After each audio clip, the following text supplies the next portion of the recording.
Hello people, ELAVI Truth TV again, and I'm going to be going into the new mutant strain of COVID-19. I don't know if anybody feels like I do, but sometimes it feels like we're being in a script for a science fiction film or something like that. Now, one of the articles that has come out has been talking about the patient zero, the super spreader. And this is one of the theories as to why this new strain has come about. But they don't tell us how this has happened. Has this person mutated the gene within them? Or has he caught a gene, a mutated strain, should I say, when it's out there and then infected the super spreader, patient zero? Well, I'm going to come back to patient zero later on in this. But first, let's have a listen to what the news media told us initially about the new variant, the new mutation. Ban travel from the UK to stop the spread of the new strain of coronavirus. 18 million people in England and all 3 million who live in Wales have seen extra COVID restrictions come into force today. As ministers said, a new variant of coronavirus is out of control. The new variant is out of control and we need to bring it under control, and we don't know how long these measures are going to be in place. It may be for some time until we can get the vaccine going. That isn't an easy thing to say. While France is currently the only country to have imposed restrictions on freight, many other European countries have placed bans on British passengers coming into the UK, including Italy, Ireland, the Netherlands and Belgium, concerned about spreading the new strain of the virus. So straight away they're ramping up the fear and locking down everything again, stopping flights from going out and enforcing new restrictions to a very high degree because of this new variant, this new mutation. So within a very short time of it supposedly coming about, they knew what they were going to do, lock down the entire place and stop people from travelling out and coming into, well, other countries, stop people from the UK going there. So what about the science behind it? Let's have a listen to what they're saying about the science and how it came about. Our health correspondent Catherine Burns reports now on what we know about the mutation and how it happened. Since the pandemic started, we've learned a lot about coronavirus, but it's been learning about us too. It's had practice at dealing with our immune systems and has developed an extra way of fighting us, this new variant. It's changed 23 times. Many differences are linked to the all-important spike protein, the part of the virus that lets it bind onto human cells. So the worry is that this mutation could make it easier for the virus to infect us. So it's not a random mutation. What we're being told in this early news article is that COVID-19, while we've been learning about it, it's been learning about us. And because it's learned about our immune system, it's mutated. But does this make sense? Because isn't COVID supposed to be attacking our immune system? And are we, if we were getting immunity to COVID-19, so it had to mutate, then why have they been trying to get a vaccine if we are, obviously, from this news article, becoming immune to it? If we're becoming immune, that's what I'm saying, if we're becoming immune, then COVID wouldn't have to learn how to mutate, to fight, to attack us. And remember in this, they've mentioned nothing about the patient zero, the super spreader, but we're being told that it's learning. Not just that it's a random mutation, that COVID-19 is learning about us. So let's go on. And this person is another news correspondent, and it was done on the actual same day as this was the one that I've just shown you came out. So let's listen to what this person has got to say. You know, the virus does mutate generally, doesn't it? But this is a variant that is thought to make it much more transmissible. Yes, just because it's very normal for a virus to change. It happens all the time. The question is whether this change in the makeup of the virus actually leads to a change in the way it behaves. What we've learned in the last hour is that UK scientists, they're highly confident now. They were moderately confident at the weekend, but now they're highly confident that this variant does have a transmission advantage over other variants in the UK. That means it can spread more easily.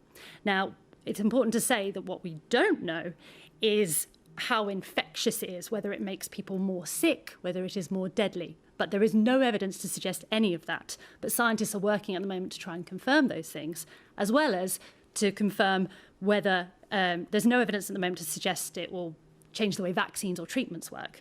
And again, scientists are working right now to try and confirm that. Because at the moment, when you hear that a deadly virus is up to 70% more transmissive, it's worrying news. And that's why countries have been reacting in this way today. And do we know where this new variant is? Obviously, it's in the UK, and it's increasing the number of cases in the UK. But is it in other countries? We've seen other countries scrambling to sort of cut off flights from the UK because they don't want that new variant in their countries. But have some of those countries already got it? Well, this is probably what's going to come out. So it's thought that it started in Kent. And we've heard a lot over the weekend about how there have been problems with the southeast, the east and London, where this new variant has become the real dominant strain. And what we now know is actually this variant has been detected in every area of every region in England, Scotland and Wales. Now, does this make sense to anybody? That it's been detected in every area, in every region, in every part of the country it's been detected, but they know that it started in Kent. So if it's been detected everywhere, how are they able to locate its beginning? And remember, this individual said nothing about a super spreader, one patient zero. I mean, how do you find a patient zero? There's COVID everywhere. There's so many people dying. This new strain pops up and you're able to find the first person that had it, patient zero. Interesting. Then you're able to locate it in every other place in the country within how long? How long did it take to do it? Now, the scientists, she's saying, know that it spreads faster, which is a mutation, and that's one of the things it has, but we don't know if it infects people faster or that it's more deadly. We don't know anything like this. We just know that it's spreading rapidly, and earlier we were told by the health minister that it's out of control. It's interesting to know when something's out of control that you can track it to every place in the country. You can find it in every place in the country, but it's totally out of control. And their job is to bring it into control. Interesting. Let's hear what she has to say now. Just very briefly, we've just got a few seconds. It doesn't mean, this new variant, that the vaccine will be any less effective. No, there's no evidence to suggest it will stop vaccines and treatments from working. In fact, the World Health Organization has said in the last few minutes there is zero evidence that the new variant increases severity of the disease. And at the moment, people should still continue to go and get their vaccines if they're called up. She already stated that it doesn't seem, or it doesn't know evidence to suggest that the vaccines can be less effective against this new mutation. But the presenter wanted to nail this point home, didn't he? He wanted to make sure that everybody knows that the vaccine is still effective. Now, how can they be sure if it's a new strain that travels faster, infects people at a faster rate, to say up to 70% more than the common COVID, but it won't affect the effectiveness of the vaccine? Why are they saying this? Come back to that later. But let's go to another expert in the field to hear what he has to say. First of all, viruses mutate all the time. And the good thing about SARS-CoV-2, actually, the virus that causes COVID-19, it doesn't mutate very much, about 2 or 3 times every month. But mutate it does. So how do we get a new variant of COVID-19? Well, variants can occur any time the virus replicates itself, and that happens all the time. If a mistake is made when it's copying its crucial genetic code, that's a mutation. These can be small, making no difference, or they can be significant, potentially affecting how quickly it spreads or how deadly it can be. Now, researchers are interested in this variant, known as N501Y, because that mutation affects a key part of the spike protein. That's the bit of the virus that uses to get into the cells, potentially, therefore, affecting how easily it could spread. Now, I should add that this mutation has actually popped up before. It's not unknown to us, most recently, in fact, in those Danish mink, that mink mutation that we saw. And it didn't really come to anything.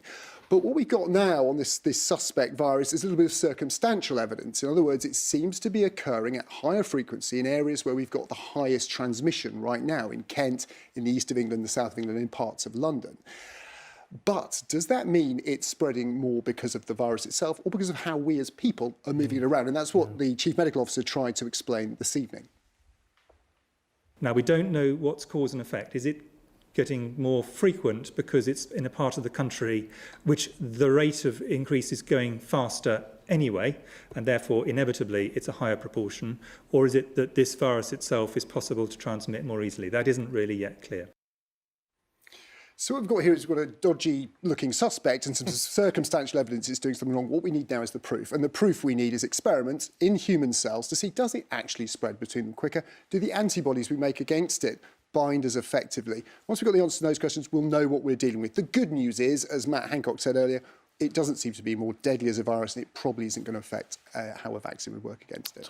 It probably isn't going to affect how a vaccine would work against it.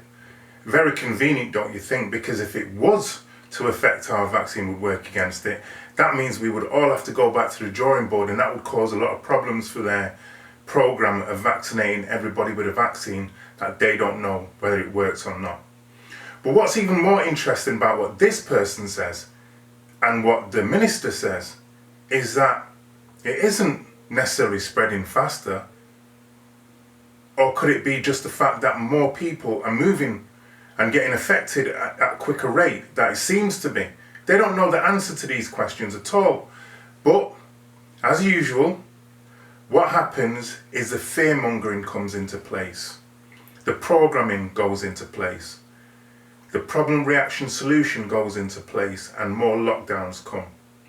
Now, as these lockdowns keep going and going, it seems to be breaking the spirit of the people, and is that the intention? Now, this individual who's talking here didn't mention the patient zero, the super spreader. Didn't mention that at all. And also didn't mention anything about the fact that COVID-19 is learning about us and our biology and adapting and mutating because of that in order to attack us. Didn't say anything about that. In fact, he said quite the opposite. He basically says that viruses mutate anyway. And if you remember in the early segment, they said that it had mutated 23 times already. Really? Didn't seem to be in keeping what this individual said. In fact, are these people consistent in what they're telling us? I don't think they are, because they don't seem to know anything. In fact, is it a case of them telling us something in order to get an agenda fulfilled and then looking for any reasons, making it up as they go along? I want to show you a trailer for a film, and it's called Patient Zero. Take a quick look. New super strain of rabies. Spreading faster than can be contained. Read a super violent. Please search for Patient Zero. Society is near collapse. Time is of the essence. Bring him in.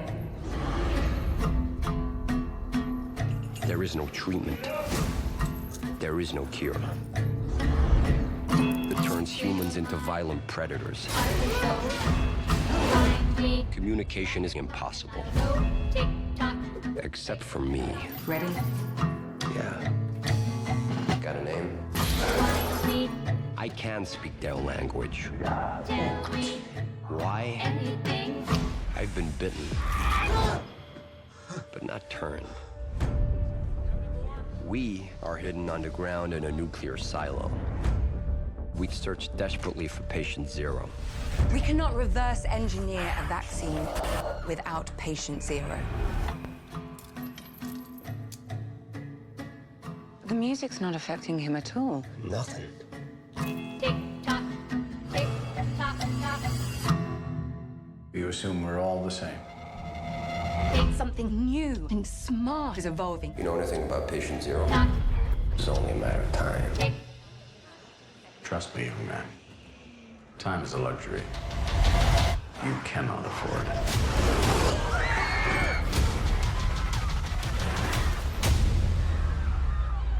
been breached. Do I look sick to you? I don't think that we're the disease. We're the cure to get rid of the human infection. We will continue to fight. Time is of the essence. Because that is what we do. We're at war. I suggest you ask yourself, Oh my God. who's winning? What can you see?